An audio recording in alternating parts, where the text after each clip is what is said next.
I look up because I've been paying attention to the log, and I look up and Carrie is laying in the creek. And I was like, oh my gosh, why is Carrie laying in the water? Like her upper body is like in the water and her like legs are like on the shore. And I was like, what is happening? Yeah. And I just had to like physically drag myself out. And I was kind of like, okay, that is why we talk about sometimes like you have to be careful even on your approach to the creek, because like these creeks erode super bad and undercut the banks.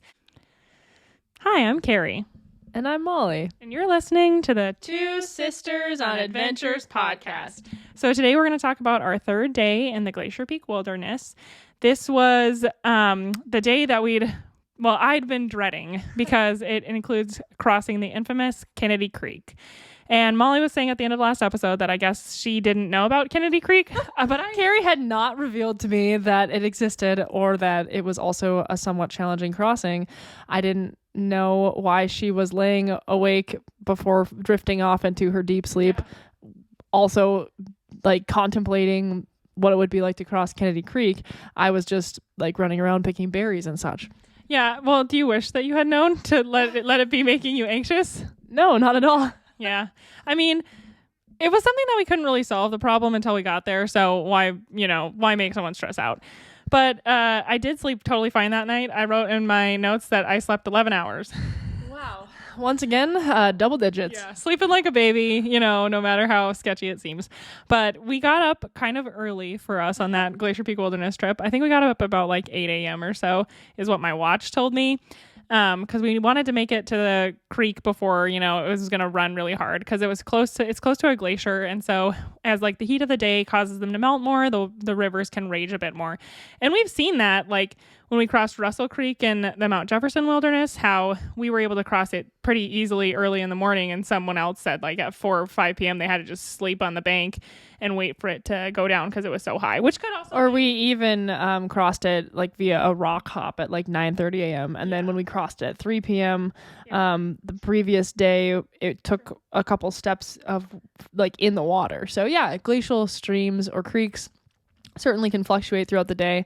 And it does depend on their proximity to the glacier, because I think Carrie taught me that there are some creeks or streams where they're actually flowing higher like earlier in the day based on where they're located in relation to the glacier. So more of a standard though is like as the day goes on, the flow increases. So I think Carrie told me the night before this day that like, hey, we want to get an earlier start tomorrow because we're going to have to cross this like glacial stream. And just so you know, like some people are crossing it on a log, but that might not be there and it might be running pretty hard. And I was like, I didn't know I had to be worried about something. I thought I just had to be worried about generally staying alive and well, but not crossing creeks. So for that creek crossing, obviously we wanted to get started a little bit earlier in the day so that we could get there. And I was also nervous, like on the one, which I have to say that, so we hit the trail at, I think 10:30 a.m. So that was early for us. It was better than 11:30. I wanted to get started earlier. I didn't say that I was going to. It's the thought that counts, right? Yeah. Kennedy Creek. Yep. So anyway, we wanted to, get a little bit of an earlier start. And so we got up at, right at dawn, 8 a.m. I'm just kidding. But it was kind of one of those things that actually worked in our favor that it wasn't super warm out, just because if no sun's hitting the glacier and it's like kind of cold, then it's definitely not going to melt as much. So we got up, and this morning, honestly, it was like foggier than ever. Every day just kept getting more and more foggy. And we go to bed at night and be like, well, tomorrow will be the sunny day. And it was just foggier and foggier. And I have to say that everything was covered in a nice layer of precipitation. Like our tent was really just like gleaming in the lighting. And then I took a picture of some blueberries that were just like, once again, like covered with just moisture. Like the air was just heavy with moisture and it was everywhere. And yes, instead of every day, we thought that, the clouds would get better. They were getting worse every day. So it's the third day and it was definitely way worse than when we started when it came to just lack of any visibility. One thing that was interesting though is how beautiful it was there, even though it was so foggy, because like it just lit up so beautifully. I don't know how it happens, but it just like makes it even more green than ever. And so Molly took a really beautiful picture of the tent, and I'm also standing next to it, and it's like my favorite picture basically of all time that you've taken. But one thing that's funny about that picture is if you zoom in, it looks like I have a bun in my hair. but it's actually just a gnarl. So What? Your hair is a gnarl? it's a rat's nest. So on this trip, because it was going to be 7 days, I was like, I got to cut back on something. So I'm not going to bring anything to brush my hair. And so I'm just going to go full send, commit to 7 days without a hairbrush. I'm sure it'll be fine. People do that all the time. It was not fine. My hair is just like naturally very tangly. And so I had it in a braid the first couple days, but then it like sat on my neck and got sweat on it and just got like rubbed on, creating like more and more tangles. And so then it was in a ponytail, but I call it my pony bun because it was actually, first I called it my braid ball because it was like just a braid that was becoming a ball on the back of my head. Just a ball of hair. Yeah. And then it's like, and then Braid ball. yeah. And then I like now had basically this weird pony bun, which was really just a pony gnarl. And so that was just like one of those things that I always like to think about now is if you're going to like remove something from your kit, it might be better to test it out a couple days first and see where you think it's going to take you. And so I'm thinking about like as you're getting ready for your day, right? Like there's no vanity, there's no countertop, you're living in dirt, and you're like, what'll it be today? The pony gnarl or the braid ball? I know. And it's like I actually don't get to decide that. It's just whatever my hair does. So ever since then, I bring like this little wet brush that pops out. And I mean, I have avoided that. And I have to wear my hair in 2 braids. So it's like, well, guess who's always going to have the same trail hair for like the rest of her life? But it's so worth it because by the time we got to the end of this trip, oh my goodness, Well, don't leave them in suspense. It was bad. Well, did Carrie keep all her hair? I guess you'll have to listen to our next several episodes to find out. Yeah. So anyway, we packed up camp and, like all the dew and the dampness starts to really settle on your tent. And honestly, like the Nemo Hornet, it's never been a problem where like it's actually had rain come through it. But it definitely like after a certain point does take on some water, which it still didn't drip on us. But like it was, if you look at the picture of me, you can see where it's starting to get wet. And yeah, it was just like the fabric was so saturated with moisture, just like everything around it, that it was like kind of droopy. And I will say we did not take good care of our tent at that time because we didn't know everything about taking care of our tent. But you should wash it at least like once a season and re-waterproof it. And you have to use like a special detergent. You can't just use a regular one because you don't want to remove its waterproof properties. But we had it for like, I mean, we don't just its second season. Yeah, but it probably still would have been prudent to like re-waterproof it, which we definitely did not. And one thing that was interesting was like as we went on the days like of this trip, it just got more and more wet to the point where like it was just in my pack wet all the time. And then we'd put it out at night and it would just like stay wet and we were just very thankful that our sleeping pads were a barrier between us and our wet tent bottom because Carrie's right. It was just like a wet tent in her wet pack. And it didn't really ever dry out until maybe the very end. But I mean, there's always that like dew that comes in the middle of the night. So then by the next morning, it's always like going to be a little bit damp. So that's where I was super grateful that we had our stuff sacks that are waterproof because like our sleeping bags remain completely dry and our extra change of clothes remain completely dry. So that is something that you can take into consideration is like, even if your pack is waterproof, which ours, we had a pack cover on because these were when we had our REI brand ones.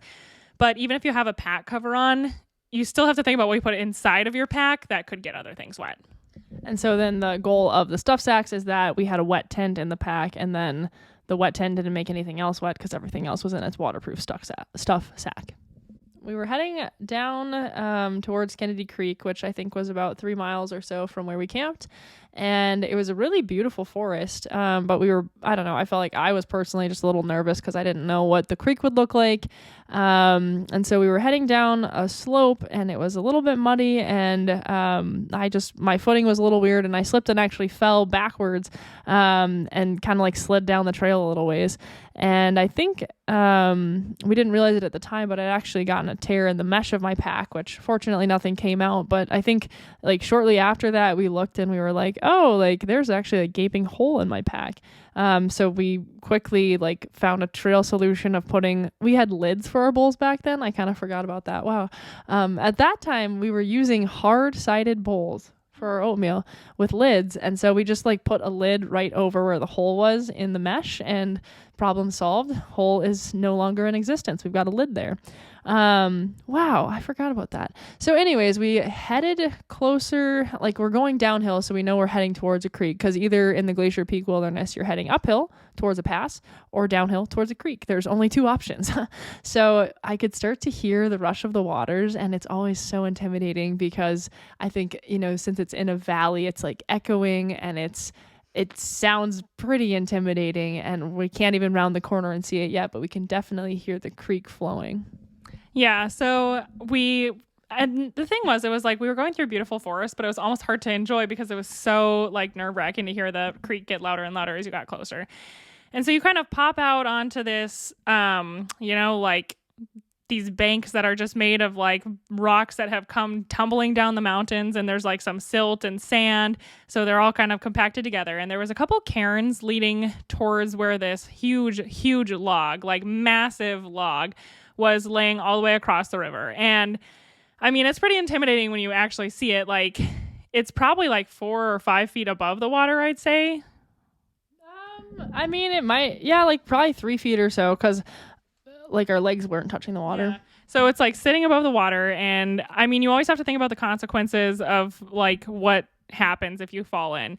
So it's like if you're walking across, at least you're already kind of controlling a variable in that you're already in the water. But I was just so nervous to get on that log because I was like, well, what if I just tip over and fall off, and then I'm already in like a terrible part of the stream? But after we kind of looked at it for a couple minutes, it was like, well, clearly the best spot to cross is on the log. And at first, when I'd heard there was a log crossing, I was like, oh, cool, I'll just walk over it. Like, you can just walk over a log. But I was like, that log was wet and slippery. And so I decided, okay, I'm just going to do the butt scoot. And this was where I sincerely regretted never working out my arms for the entirety of my life. I was like, oh, so those bad boys are going to have to do some work. So we kind of discussed it, and we did unclip our packs, which was like a hard decision to make in a way, because it was like, if you fall in, you want to be able to escape your pack, but all right, because for river crossings, that's one of the things you're supposed to do. Always unclip your chest belt and your hip belt as well. Because if you fall in the water, you want to be able to try to escape your pack. If you lose your pack, it sucks, but at least hopefully you could maybe swim versus just being a turtle pushed underwater. Anyways, so we decided to unclip our chest and our hip belts, and we kind of stuck our like trekking poles behind us, which actually is a total move now we've learned. Remember, we actually shouldn't have even collapsed them because they could have fit better, because we collapsed them and did it, and I was nervous it was going to fall out. But like, we could have done it like we did in our mountaineering class, where you just like, I feel like I put all 4 trekking poles on my back for some reason. Probably true. That's probably true. I'm not sure why. Because you were going to go first. Yes. So then I decided to carry all the trekking poles to like repay the debt of you doing it first, which did we have a discussion about who was going to go on the log first, or did you just offer? I think like historically in my life, I'm kind of a total chicken, but I also sometimes am not. And I feel like I felt a little bad in a way that I'd taken you on this trip where there's this crazy crossing, and like you were clearly nervous about it. But I also sometimes am like a total just rip off the Band-Aid person. And I think I was kind of like, you know what? Like, somebody's got to go, and it can just be me. And so I was like, I'll go first. So I get on that log, and you kind of like scoot yourself as far away from the bank as possible. And then that's when it's just you and your legs dangling over the river, and you have to start going across. That's when I was like, oh my goodness, I have to lift my body on these little sad chicken arms. Because you're literally sitting on the log, right? You're straddling it, a leg on either side, and the first maybe 2 feet of the log, you can use your feet on the rocks below. And then now you're suspended over the rushing creek below. So now literally everything you're doing is your arms lifting your butt up and scooting it. And the log, like, it's totally wet, so you'd think it would be like slidey slippery, which it probably would be if you were standing on it. However, it's like embedded with so many little granules of like sand and silt and rock particles, probably from when the water flows over the log, that you don't really want to like slide your bare skin of your legs, because of course you're wearing freaking athletic shorts. You don't want to slide the bare skin of your inner thigh over the log because you're just going to get like slivers and just so much silt embedded in you. So your chicken arms have to do something or you're never getting across this log. And so my chicken arms did do what I needed them to do, although it was kind of a wake up call for like, oh, maybe I should do something about that, which I didn't do for like 2 years anyway. But anyway, sometimes a wake up call comes and then you're still, resting. But so as I'm going across, of course, I was getting like splinters in my legs, and it's like already, of course, my thighs were chafing. And I'd never had that problem in that pair of shorts before, but I was this time. So like already my thighs are chafing, and then now I'm getting like these splinters and also like this coarse sandpapery feeling of the silt just rubbing against them. Ugh. So I finally made it to the other side though, and it was kind of like, woo, like I made it. I know Molly should be just fine, hopefully, because I feel like you're always a little stronger than me. And so I was like, all right, Molly, it's your go. And I think I did take a little bit of a video of Carrie and a picture, but you also, I don't know, I always feel weird like taking a picture or video of someone doing something a little dangerous because I don't want to like jinx them. I don't know, just the way my brain works. But anyways, so then it was my turn and I was like, well, if Carrie can do it, hopefully I can. And like, she made it look somewhat challenging. Maybe that's why I did it first, because then if I can do it, anyone can. Thanks. That's why. Yes. Very inspiring, Carrie. So I got on it and I was like, oh, this isn't too bad. Cause of course I'm at the part where the rocks are touching my feet. And then as soon as your feet are freely swinging and now it's just, you're lifting yourself with your arms and scooting across the log, which was probably what you think, maybe 15 to 20 feet of scooting. Yeah, pretty long. I mean, that was a pretty long distance to me. So I'd say probably that far. So I started across and it's like, I don't know. I just had to like literally just breathe and focus on just scooting one little butt scoot at a time, and I really couldn't look down at the water too much, and then it would get kind of weird, like you'd feel like, oh my gosh, if I just lean a little further I could tip over. So you just have to like very much be in the moment and just focus on the small movements and just staying in control and staying balanced. And so I think I was like halfway across the log, and I was really focusing on the log and on my hands.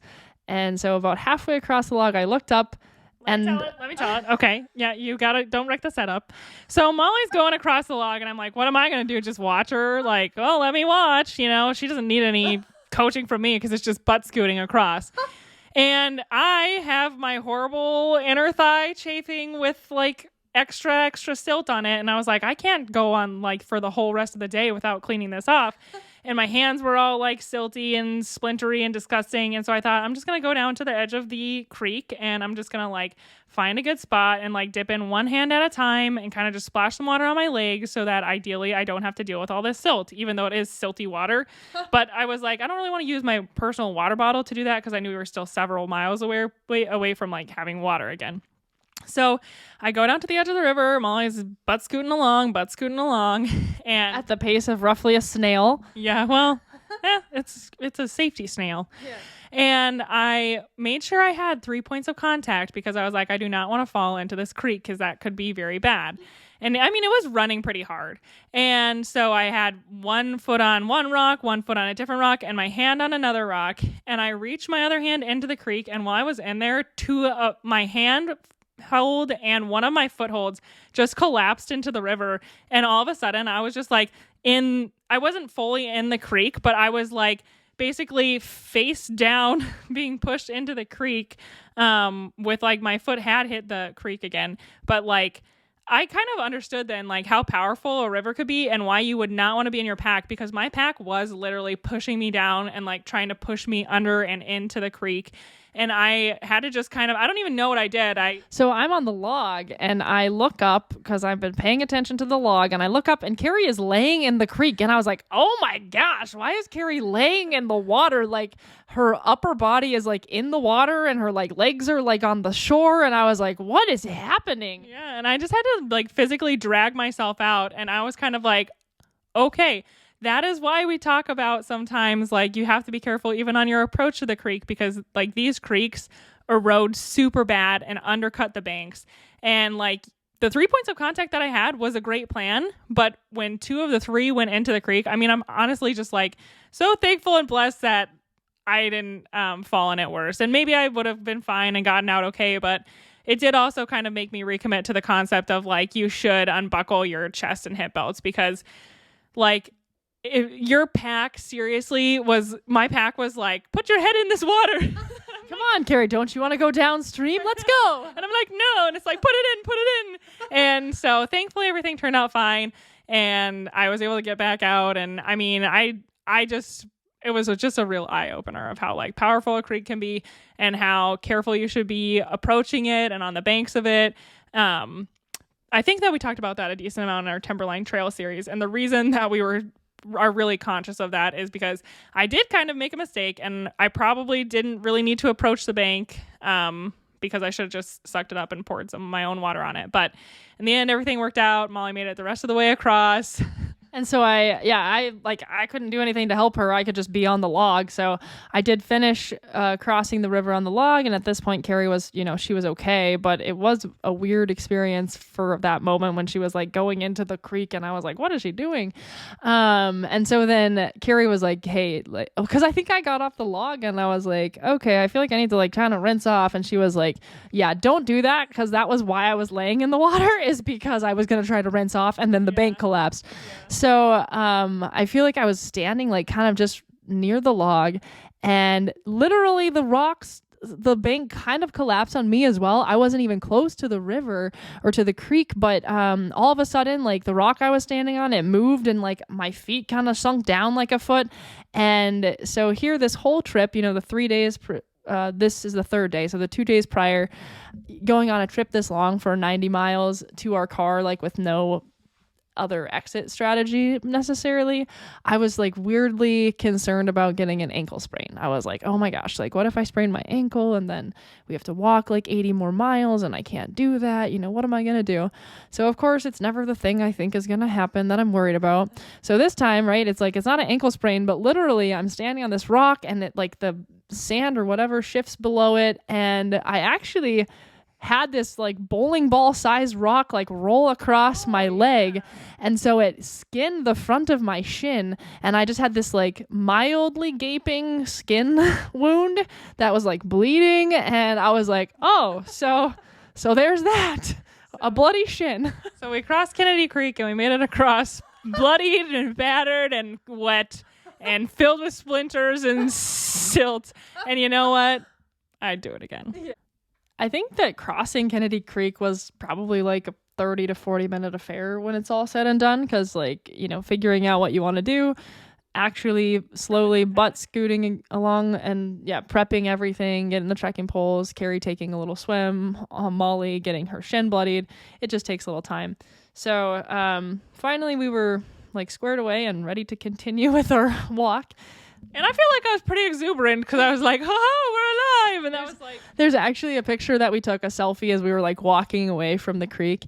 And I feel like the joy in our smiles, like just the light in our eyes is, I don't know, pretty unparalleled to any other selfie I've taken, because I feel like we just both felt like we like conquered one of the most scary parts of the trip for us. And we felt so resilient and just like victorious. So but now we actually had to ascend like 3,600 feet because we had crossed the creek, and so of course we had to go up, and we're heading towards Fire Creek Pass now. So we kind of got back into the forest and started some switchbacks, and of course they're like at Kennedy Creek, the fog level was a little higher, like the clouds and everything, but I think because now we're heading back up, it started to be, the air was more humid and the visibility was poorer, and had we seen anyone all day yet, Carrie?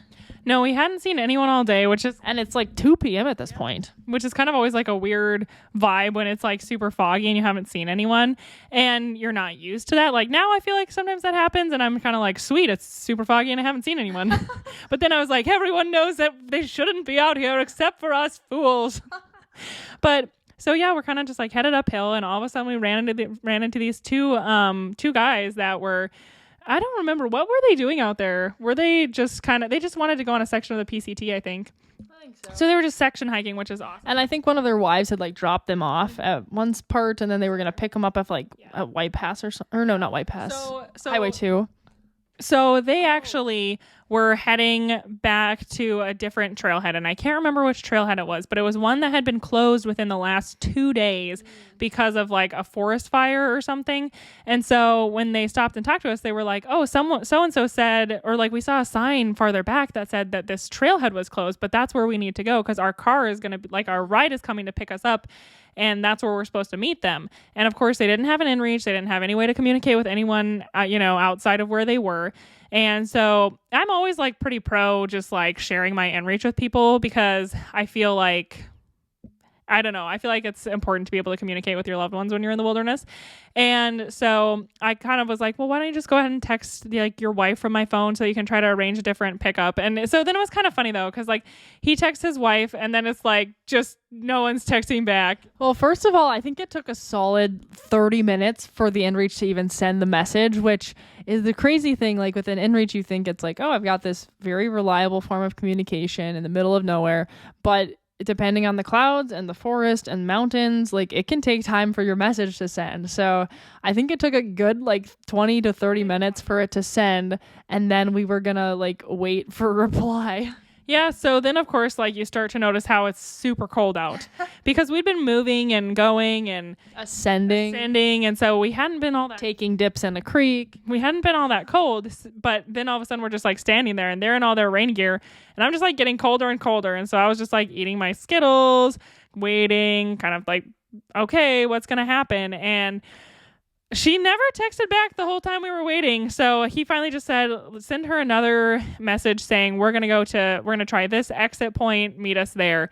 And honestly, it was funny because like 2 hours later, I did get a response and I was just like, sorry, ma'am, this person has already gone on their way very far. But that was an interesting thing too, because it was like when they went into the wilderness like a week ago, it was a perfect exit spot. But now it's closed and they just didn't know what they were supposed to do.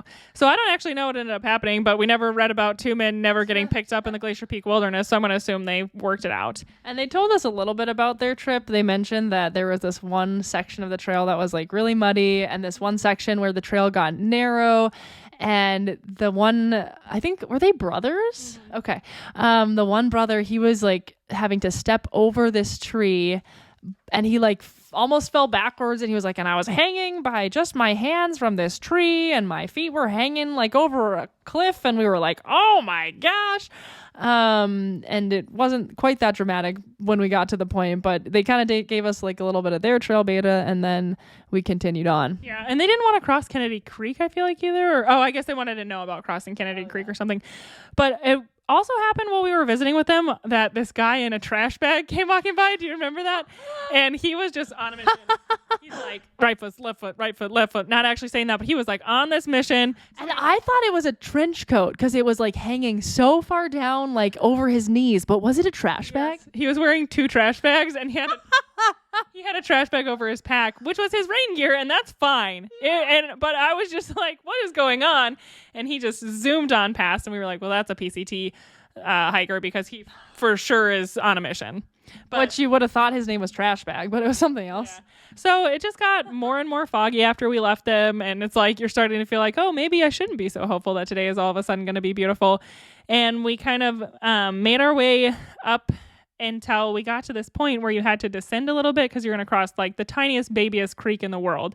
And we saw in front of us, the trash bag guy was sitting having his lunch by the creek. And that was where we were also planning to have our lunch because we were going to refill our water. And so we had to go around this tree that had fallen across the trail. And there was like, you couldn't go below the tree. Which I'm going to pause for a second and just give a shout out to all the downed trees in the Glacier Peak Wilderness. I don't know what the state of the trail is like as of 2024, but the crazy thing is that trail is so far in the wilderness that obviously a lot of trees are going to fall over the course of the years. And it's really hard for them to clean that trail because it's tough to get, a mule train or anything back that far to clean it off. So this trip was a trail of going under and over a lot of down trees. And this was like the starting point of all of the fun hurdles to come.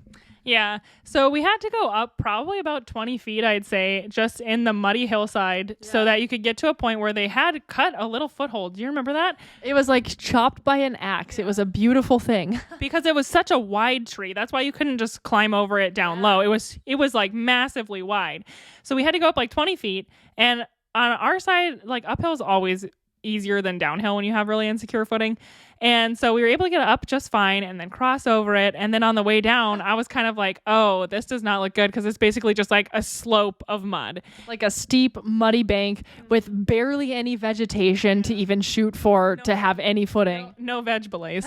So I was like, okay, I'll go first. And I started down and of course I like slide and fall. And I feel like while I was like, oh, and I was kind of like, and then I like slide, I like climb and slide and climb and slide and I make it to the bottom. And then it's Molly's turn. And so I was like trying to pick any little patches of moss or grass or anything, and I feel like I made it like a third of the way down, and then just and I feel like you were feeling a little gloaty because you made it farther than I had first fallen. I was feeling a little gloaty, and then I just like my foot slipped out from under me, and I just took an epic slide, bing bam bam bam bam bam, all the way down to the bottom of the mud slope, and I was like, man, that trash bag boy over there he saw me fall. I know, and I was kind of at first I was kind of like alarmed, but obviously when she was fine, then it just felt really a little bit funny. But yes, so the trash. And so now, not only are we like soaking wet from just this like heavy, humid mist all day, and also crossing this log that was covered in like silt and splinters. Now my backside is just covered in just a mud sheath. I was like, oh my goodness, this is day 3 and I feel like of 7. I feel like that's when we really noticed that the rip in your pack was actually pretty big because we were like, I was like, oh, let me just look at your pack and see if everything's fine. And I was like, oh, there's a hole this big. So I don't know if you I don't know if we readjusted it 2 times or not, but then we really wedged the lid method in there and it worked just fine. But so we made it down there and then we crossed that tiny creek and that's where we met Fun Fact. So we decided to go ahead and take our lunch break with Fun Fact. And he, I think, was feeling really demoralized. He was like, all I'm doing is just walking in fog and rain and it's cold. And this is supposed to be like one of the most beautiful parts of the PCT in Washington. And I haven't seen any of it. And there's so many down trees. And he's like, Washington doesn't want me to make it to Canada. I feel like he was like having a little meltdown. And I was just like, yeah, I'm sorry, bro. Like, this is really bad. And I feel like once we gotten to this point, enough of like, honestly, the feeder trails were closed on this side that really you had to go quite a few miles to even get to this point. So everyone would be like, oh, are you section hiking? All that kind of stuff. And they were really, pretty cool about it. So we sat there with him for a few minutes and kind of listened to his woes. And then along came the Wandering Kiltsman, which is crazy to me because I always forget, but he started later than us. Yeah, that's wild. We never saw him. We never saw him in the morning. Yeah. And he and his dog were going up the mud slope over the tree. And I remember watching very intently because I was kind of hoping he would slip to just normalize that we all slip. Because I think Fun Fact had maybe slid down the hill. He was like, and now I've slid down this whole hillside. But the Wandering Kiltsman, he picked his way down and he did not fall. I don't remember him falling, but I might have just inserted. I don't think he did. And then his dog certainly did not fall. And so then we got to visit also with the Wandering Kiltsman.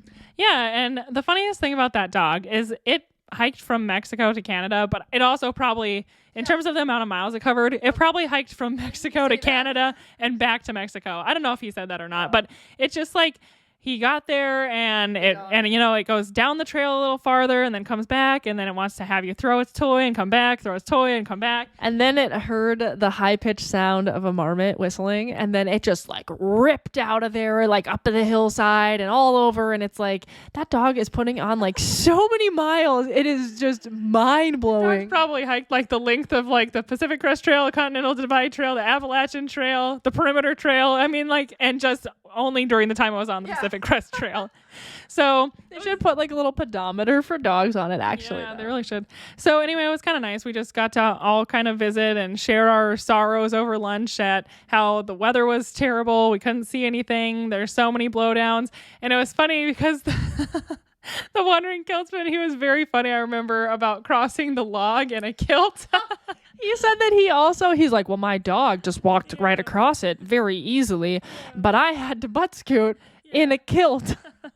And I was like, well, I guess that I can feel sorry for someone else and not only myself.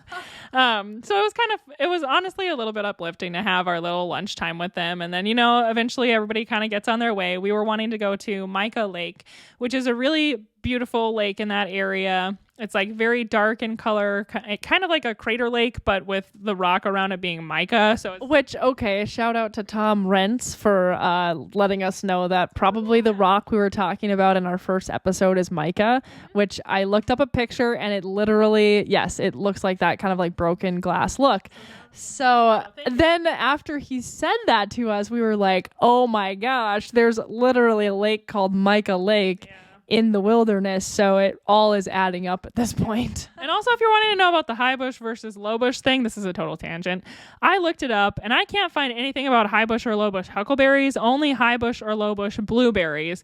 And definitely what we saw there was low bush blueberries, which is still a blueberry, and high bush is like maybe more commercial use. But there's huckleberries, and then separately, there's high bush and low bush blueberries. So we were having blueberries this whole time, except for when we were having huckleberries, which looked totally different.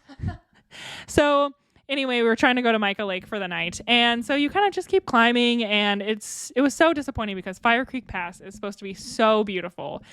But we get to Fire Creek Pass and the fog has closed in so aggressively that like you literally can only see 10 feet in front of you. And so Molly, forever being the golden retriever personality, is like, I think that we should camp on the top of Fire Creek Pass because probably by tomorrow, there'll be like, it'll be all cleared off by morning and then we'll get to see Fire Creek Pass because it's so silly to be out here and just walk through and never even see it. And so we decided that even though it was literally only 4:30 p.m. and we'd only gone like 8.9 or like 9 miles, we said, you know what? We're just going to throw in the towel for today. We'll just have a couple longer mileage days that will push to the future, and we're going to enjoy the beauty of Fire Creek Pass. So we pitch our tent, and it's cold, and it's foggy, and we're feeling a little sorry for ourselves. And first of all, we had to find a good place to even pitch our tent because there's not really a good campsite at the top of the pass. And we're like looking everywhere, and it's all hills, and we finally go up to this one hill kind of above the trail, and it's like there's a durable surface that you could pitch a tent on, but it's also at a ridiculous angle. So like our tent was not really well pitched, but there was nowhere else we could go. But we also knew someone camped there because they literally left some trash in a pile by a tree. So we pitched our tent, and then we were like, well, what are we going to do for the rest of the evening? But we definitely occupied it. First, we just sat in our tent. I feel like anytime we quit early because of weather, then we get in our tent and we just like sit in there and like huddle and eat a bunch of like candy. Which not even like our sleeping bags aren't out, our sleeping pads aren't out. We're just literally like hunched on the floor of the tent eating candy. Which is a terrible way to do it, by the way, because then you have no insulation between you and the ground, so you just get even colder. So I think that we eventually even got the sleeping pads out, and like I think we both were in your sleeping bag for a little while because we were both so cold, and just pouring my bag of Skittles in my mouth. And we were like reaching our mom to see what the weather forecast was, and she was like, well, it's supposed to be clear tomorrow. And Molly's no, she was literally like, well, my forecast shows that it's clear right now. Yeah. I'm like, well, do you have a forecast for like way up on the slopes of the mountain? Because we literally, we couldn't see anything. Like there actually was a hiker who passed down below us, and I remember I don't think she ever even saw us because it was so foggy, and I didn't want to be like, hey down there, because that would scare me if I was her. So we didn't say anything to her. But yeah, I was always just laughing because I'm like, here I am, like 24 years old or however old I was at the time, at 4:30 p.m. on a Saturday night, huddled in a tent, pouring Skittles in my mouth from a bag. Thank you so much for listening to another episode of the Two Sisters on Adventures podcast. If you want to figure out if we ever saw what it looks like around Fire Creek Pass, make sure to tune in next week because we will talk about the visibility and our fun time in the tent as we sat there for roughly, 16 hours because we stopped to see if the fog would lift. Yeah, and if you want to see any pictures or videos of us butt scooting across a log or my hair in a total gnarl, you can follow us on Facebook or Instagram at Two Sisters on Adventures. Also, if you would like to leave a rating or review that would help other people find our podcast, that'd be really cool. But you also don't have to do that because you can do whatever you want, and I'm not in charge of you. Thanks so much, guys.